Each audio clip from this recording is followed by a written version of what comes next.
I'm doing very well. How about you? I'm doing good. Good to see you. Same here. Fish to fish. My first time seeing you? Yes. But many it's times. It's your privilege. I know, right? This one, I can't even argue about that. It's my privilege to see you. I'm honored to see you. Wow. You've been in Ghana so many times. I'm not sure you even remember how many times you've been to Ghana. No. Actually, I can remember. Okay.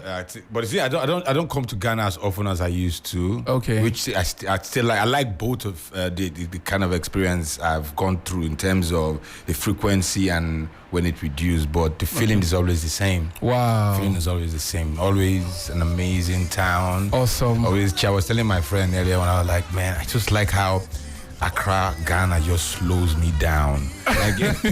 Like I was in a hurry all the way from home down to the airport, but immediately I just landed. Everything just got a bit chilled. I was like, yeah, I like it. We slow you down. We like that because Lagos is crazy. Lagos is crazy. Crazy. My first time there, I said in Lagos we don't have time for Elena. A new driver on the street. You have to be Everybody's fast, running somewhere. Wow. So I like the feeling, man. Awesome. And I'm sure the usual question people are asking out there is whether with your last visit you've enjoyed some jollof already. And no, I've not started with Swallow. Which one is Swallow? I just had something because the stores, most of the stores weren't open. Okay. Like I wanted to it's a holiday, It's a holiday. Okay. So I wanted to do Buka, just start with my banku and tilapia. Sharp. But they weren't open, so I'm going to go hunt for food. The way you are familiar with banku and tilapia shows I like it because I don't get to eat it back home. Okay. So whenever I come out here, I don't eat. I avoid Nigerian food as much as I can. I pity you. I just take as much as I can with Ghanaian food. Let's open a Ghanaian restaurant in Nigeria. We'll take care of you. You guys are missing out. If you guys open a Ghanaian restaurant in Nigeria, I'm coming to do that with you. I'm definitely going to be the biggest customers. Wow. So welcome again to Ghana. Welcome again. Thank you very much. Before we even get into the real purpose for this time's visit, I know that I've heard of cancel culture. What is it about? So it's a new show because I create a new show for every year. Last year was on Provoke. This year is cancel culture, but it's all based on the theme of the show, the topics that we're dwelling on, you know. But we've changed a little bit because the cancel culture that I did in the UK and Europe, it was mainly me. It was mostly like it was my set, but I had people opening for me. But with this one, we're doing it in a way whereby I'm just the same structure. I'm hosting. I've got people opening as well, but this time around I am more of a host than the headliner. So I'm the headliner, but I'm the headliner that stays from the beginning till the end. Oh wow! Yeah. Wow! Literally bringing the other people in. So I think this is the first time I'm gonna be doing it this way in Ghana. I don't think I've hosted a show like that here. So it's the first time. So the experience is gonna start from the beginning till the end. I like it. Wow! And what's with the name cancel culture? I mean, I'm intrigued. You know, right now it's what's in vogue right now. When people, a group of individuals, will just feel like they have the power. Okay. To cancel someone based on his opinion or his ideology. You feel like, okay, maybe we can cancel this person and bring him down. The limitation of what people can say and things that people can't say anymore. It leads to the cancel culture, topic. Wow. So I am dwelling on these things that comedians or people are not allowed to talk about, but in a funny way. I'm just approaching the entire scenario, but with a little bit of humor. Wow. So it's just a theme of the show. You're so creative. I try. I try. Now, you've been doing stand-up comedy for so many years. Yeah. I mean, the finest out there. Thank you very much. What makes a stand-up comedian really stand out? Is it the delivery, the content, or the material? It's everything. It's a full package. So for you to stand out, first of all, your set itself, has to be different. Wow. You can't sound like the comedian that just got off stage before you or the one that's coming after you. Your materials must be something that people can relate with, something that they can resonate with, and all that. And very relatable as well. You don't have to make it too complicated. you know, and it's as well as the package. Okay. You know, because most times people have, I don't know, I've not done my research well to know the exact timing, but as a comedian, you have about like 30 seconds or maybe less to catch the attention of your audience upon arrival. 30 seconds? Minimum of 30 seconds. Wow. Because people are now with their phones. You know, if they are there and their kids are at home, they want to check on the babysitter or check on somebody. The ones that are into business that doesn't have like an end time to it, no time to their kind of business. They want to check on their businesses as well. Wow. So you have the responsibility to catch them so they don't get distracted. Wow. Once you can't catch them in that first 30 seconds, you just see them bring out their phone. Wow. They'll start doing something else. Wow. Do you get? So you have, it's quite difficult, you know, but it's something, once you're used to it, you'll be able to, but it's everything. It's a full package. Wow. Your timing, the kind of materials, how you say it, how you look, how you present it. It's everything, you know. Wow. Comedy is an art, but people don't know a serious art. And it's not like, you know, when it comes to painting, you can paint it, and if you make a mistake, you can get a new canvas and start all over again, or use the different paint or color to cover it and redo it. It's like music. When you're in the studio, you can change the beat, you can change everything, you can change the vocals, tweak it, do the fine tuning and everything. The same thing with music. But with stand-up comedy, you can't edit. You're right there in front of the people. If it goes bad, it goes bad. It goes bad. There's no second chance. That's when you feel like the earth should just open for me. Yeah, just go in.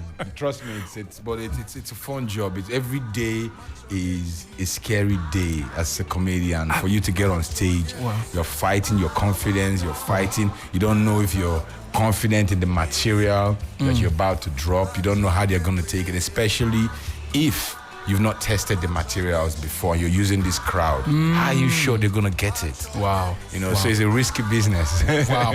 So would you recall a very uncomfortable time where it almost went bad and you kind of recovered? Yeah, it's happened several times. They're just like football. Sometimes you take a shot and it doesn't go in. It hits the bar. It happened.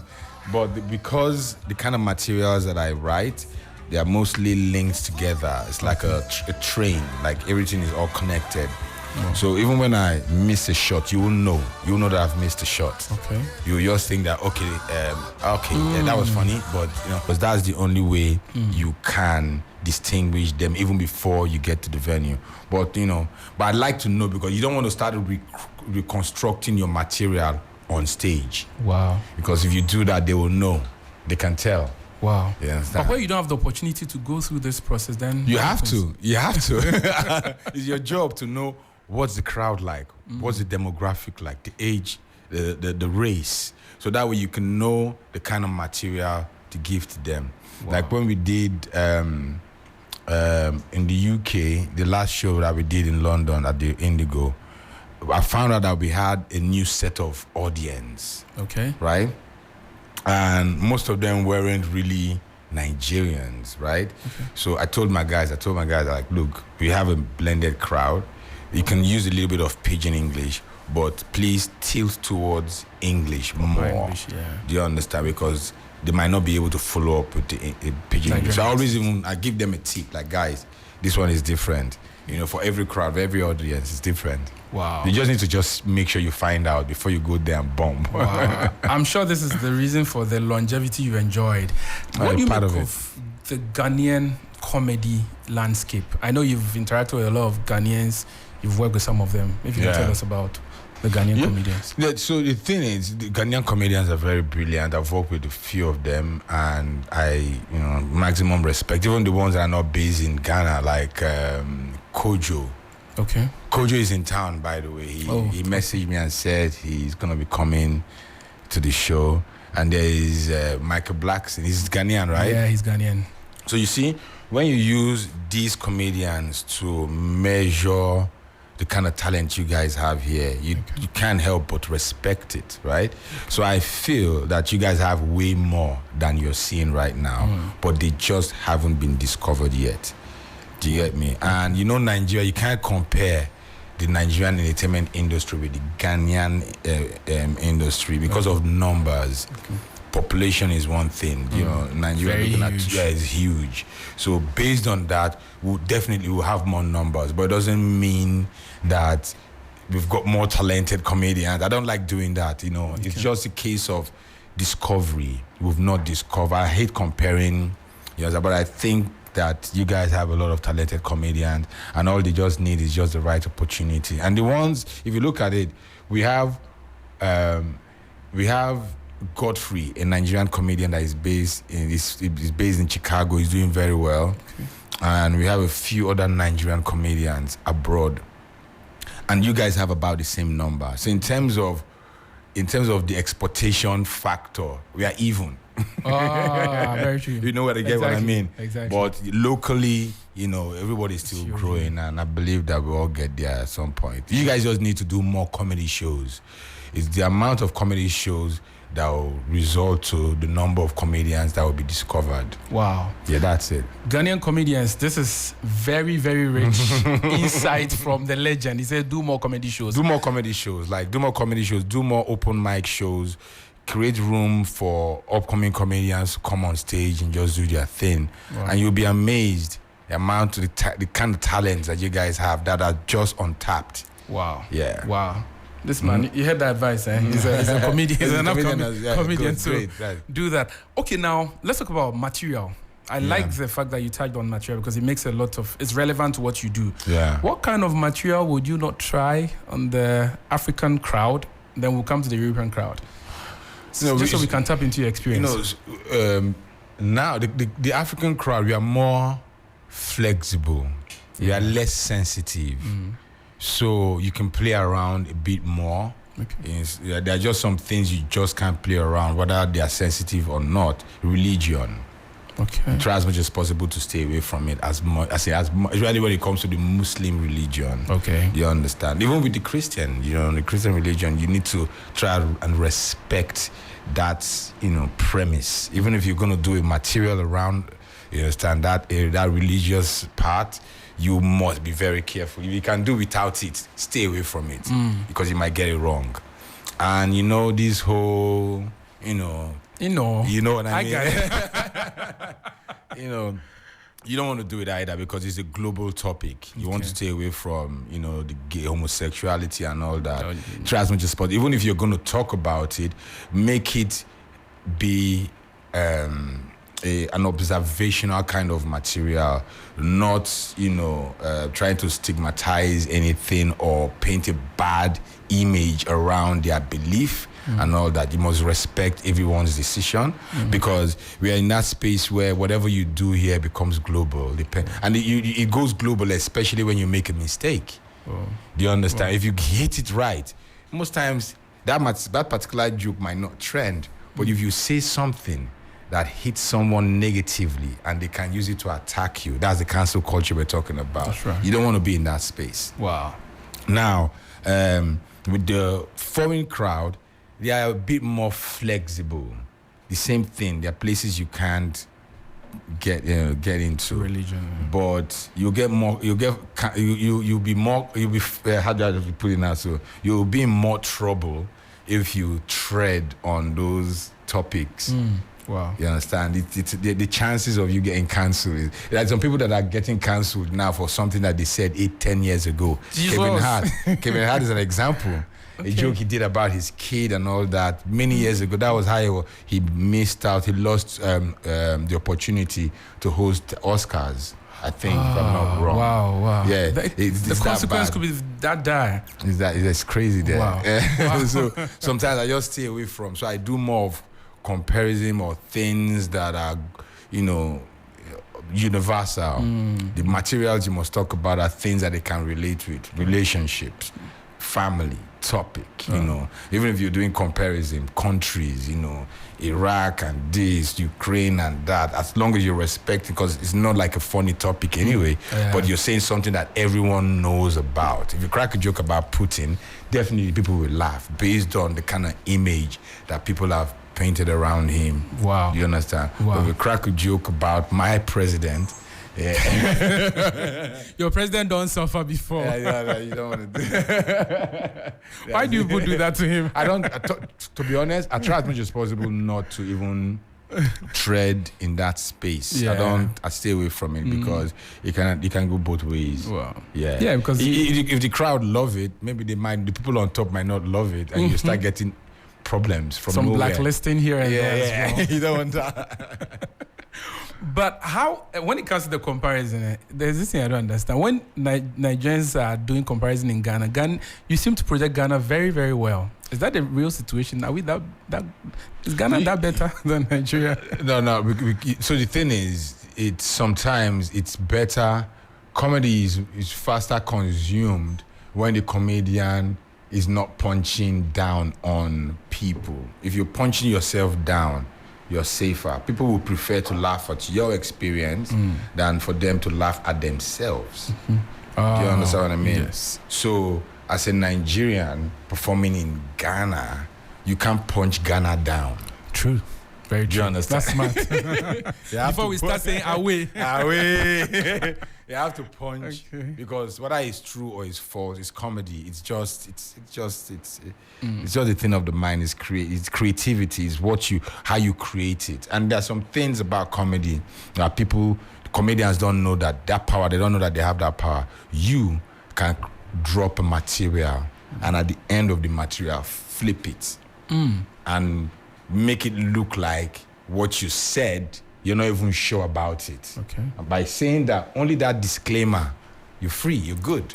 Wow. But you guys, when we compare, like there was a time I did a material about your airport. I wasn't even punching us down. It's a fact. You understand that?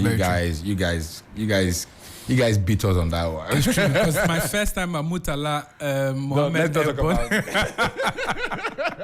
money exchanges were right there. Exactly. The chaos there. It's different. So when I do a joke about things like that, Nigerians So can't get real. upset with me because it is true. It is very true. You understand? Although if you come now, it's better. They've improved. We've got a new terminal right now. Wow. So we can battle with you Tinubu guys. is doing very well after all. Let's talk about social media for today's comedian. Will you say it's a blessing or it's a curse, or what do you make of what social media means? I won't call it a blessing. I think it's an opportunity. It's a great opportunity when you use it right. The social media space is just it's beyond anyone's imagination. The fact that you can create content right now and someone in China will see it and book you. Wow. Things like that, it's just that a lot of people are not using that opportunity very well. There are some comedians that will still come to me and say, Basket, I need you, can you help me? I want to, I want you to help me, push me. The thing is, I can't do that. You have everything it takes to push your brand. The way it works, there's the Explore page. Once I am interested in stand-up comedy, based on the algorithm and the way this whole software works, they will keep showing me stand-up comedy. And once I see your stand-up comedy, I will be the one to come look for you. Wow. Do you understand? That's right. Because it's an open market. That social media space is an open market. And even, you understand, you want to try and pitch your style, your talent to me. Post it, then tag me. Do you get? Then I'll see it, and when I see it, I go like, man, this guy is dope. I reach out to you because I've reached out to people like that. Okay. My producer that makes my music, I bumped into him on Instagram, on the Explore page.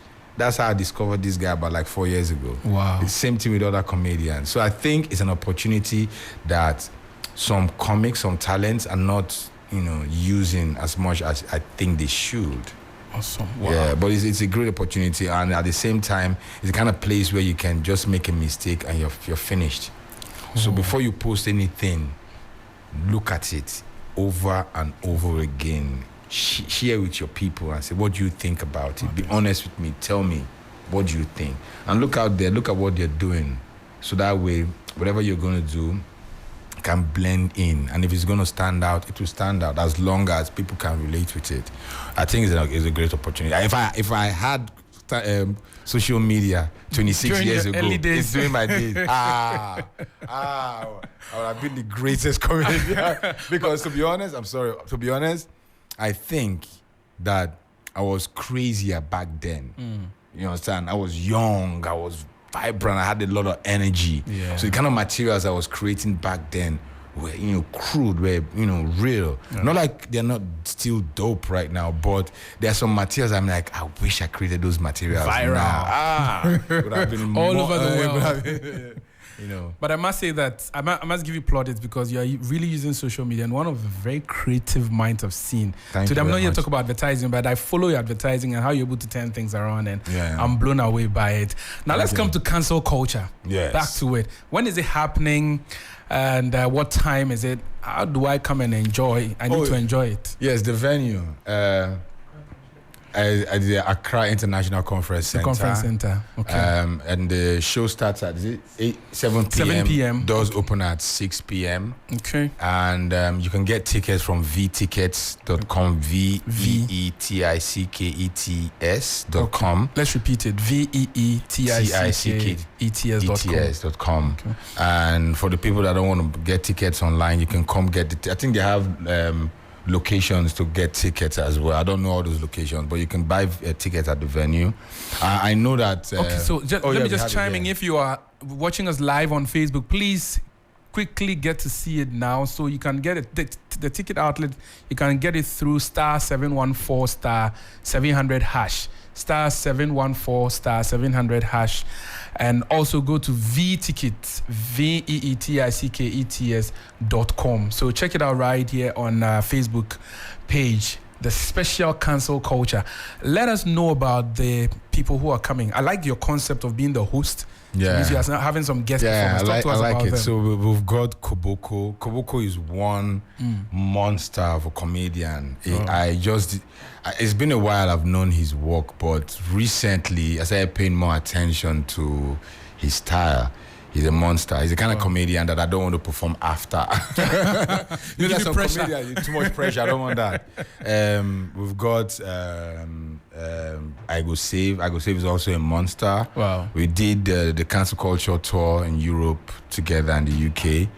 We've got Forever. My God, that guy was the MVP during the show. Wow. During my tours, one of the MVPs. But based on reviews that I got, everyone just loved his set and all that. Now we've got Buchi. Buchi has a show in Abuja on Sunday, so we are still trying to work out the logistics and all that. You and Buchi blend so well. Yeah, on so many fronts. He's my guy. And he understands. We've worked for too long for him not to understand. Like, he knows what I want to do. So when we are doing, like, most of the stuff you see us do is not really scripted. Wow. But because we know what we want to do, sometimes we just play around it. And we just, okay, get the camera, let's do it. One take, and we're done. Wow. So, yeah. And it's happening tomorrow. Easter Saturday. 30th December. Oh, did I say December? You're in a hurry, this man. This guy wants to... please, end the year. I'm tired of this year already. You're tired of the year already? Me too now. From the sun to everything. But it's going to be a great show for everyone listening. And for the ones watching as well. Exactly. It's going to be a great show. You guys are going to enjoy it, especially... If you want to know how dope the show is, if you know anyone that attended the show in the UK or Europe, just ask them. They will tell you, it's a dope set, it's a dope setup, and the entire, the way we did the lineup. We've got some unknown, some Ghanaian comedians perform, like Unknown and some other guys. Wow. Jacinta is performing as well. Jacinta, okay. Wow. Ojo, yeah. I've never seen him before. He's my favorite. Oh, you love him. He's an amazing guy. Yeah. So it's a blend of, the Ghanaian comedians and the Nigerian comedians as well. I'm going to post an updated poster that has everyone's image. Okay. So what we did, because I got into a little bit of trouble online when I put up this poster, and people were like, man, why can't we see Ghanaian comedians? They started attacking me. I'm like, I just told the guy, like, your mindset is not, the energy is not right. You don't do that. It's not a rivalry thing. That's right. You understand? And I knew that we have comedians from Ghana performing as well, but I didn't want to get into it. But there's no way we'll come to Ghana to do a show in Ghana and not have Ghanaian comedians on the bill. Yeah. It's impossible. Yeah. And let's talk about the ticket price. So the standard is 300 and the VIP is 500. Yes. Yeah, very important. So please make it a point to be there. Why? You're going to love it. This man has seen it all, he's done it all, so you have to be there and ensure. So before you go, your final word to African celebrities and not just comedians. We've talked about comedians, but generally. Yeah. What? I don't know. So the one thing that I think I would like to say to my colleagues, so to speak, is for us to recognize the power that we have. Because numbers, when you have anybody that is leading, like if you're leading a group of people, you will need followers to become a leader, right? Very true. Yeah, so if you're leading and there's nobody following you, you're just going on a walk. That's right. So most of us, we have a lot of people that we lead, people that believe in us, whatever we say, and we should try as much as possible to use our platform to lead them positively to the right place. The kind of message you put out there, the kind of things because kids are watching. The way things are back then is not the way it is right now. There was a time that rap music didn't have all those girls half naked in them. True.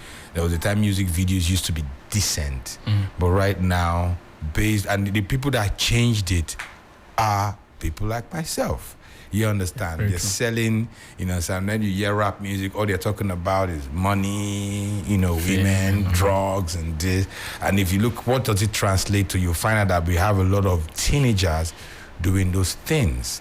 You understand? What they see, people, you are what you eat. It's not food. It's not only food. Wow. It's what you consume. You understand? Wow. Because we always learn. You understand? We always learn. Even me right now, my teachers are the younger ones. Do you understand? Because they are now, I'm old school, so I'm learning the new ways from them. So now imagine me feeding from these people. If they are feeding me crap, I will be crap. Unknowingly, it's just information filtering in. So let's try as much as possible to, pass the right message, the image and all those things, because people are looking at us. And you want to, let's think about our children. Even if you're not thinking about, even if you've protected your kids, think about the other kids that your kids will be exposed to. True.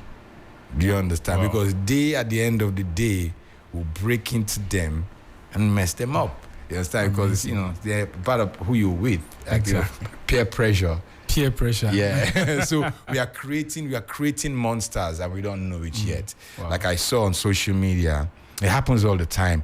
A girl was doing makeup for her daughter's 50th birthday, like a full makeup with lipstick and all these things. Wow. And what message is in that video? Now, what are you selling? What are you trying to say? Do you understand? Yeah. You're letting a kid that is 10 years old own the social media, own an account. Yeah. Yes, and most of our celebrity people, they do it. They're doing it. Monetizing and all. What? I think, do you know the amount of predators that are out there? Do you know the kind of things that, even on my Explore page, you can just see words of wisdom. You can just see a preaching from God, and the next thing, this thing is shaking. One girl will just come and start shaking, and you just read the message. You just confuse the message you just got from God. And next you see another set of people shaking one thing. Message don't disappear. There's one page I bumped into. I wasn't looking for it to. I just saw it. One girl, all she does is breastfeed a baby, a doll baby. Like, it's not a real baby. Wow. She just breastfeeds the baby. That's her content. Wow. Yeah. What's the message? What are you doing? And I saw her followers, thousands, hundreds of thousands of followers. Wow. And all she does is breastfeed a baby. Not like she's teaching anybody how to breastfeed. It's not like you can teach any woman how to breastfeed. I know, right? Even a dog knows how to breastfeed. What's the message? You know, so what I think that we should do is let's be intentional. Let's be very intentional with what we do out there. And you will be amazed how we'll be able to change the next generation just by what we put out there. Wow. Be very intentional about what you're putting out there. And he made a statement. He says, you be careful of what you eat, not food. Yeah. When he said, I said bars in my head. Thank you so much. This is from the legendary Basketmouth. Thank you so much for having me. He's in me. Ghana, and I'm excited to sit here to interview you, to hear all these, wise words from you, especially to our comedians and to the celebrities and everybody out there who's listening to you. Yeah. Oga, thank you so much. Thank you. Before you go, yeah, one question for Easter. Who betrayed Jesus? Is it Judas or Peter? Who betrayed him? Yes. It's Judas now. Peter only denied. Bishop Basketmouth. And trust me, if I was in that position, I'll deny. Think about it now. Everybody will deny. Like, I'm not blaming Peter for anything. We can't blame him. I can't blame him. My brother, no, I'm not the son. I'm not like the direct son of God. I'm not the son. I'm just the son disciple. Yeah, I'm the disciple. I'm not sure if I'm going to heaven. Thank you so much. Thank you so much, Basketmouth. I'm honored to have you. Thank you for having me. And enjoy your show. We are coming live. Please all of us come. are coming. And everyone listening, please go get your ticket. The show is going to be amazing. You guys should stop buying tickets late. You are giving us high blood pressure. It's not nice, you people. Same thing you guys do here. That's what, the whole of Africa, they like buying tickets so late. Like they are suspecting that the person will die. I am alive. I'm in town. I did not miss my flight. I'm here. They do that a lot. They will wait. Sometimes they will send one person. As the show started, have you seen the artist? Okay, we'll start coming now. Why? We are here. Later, jam, but after your BP is up. Your BP is high. You're like right now. When I asked Nabil, how are we doing with tickets? He said that no. The first time I asked him, he said, it's very slow. I said, are you serious? My blood pressure has started going up. And he now said, okay, I started picking up.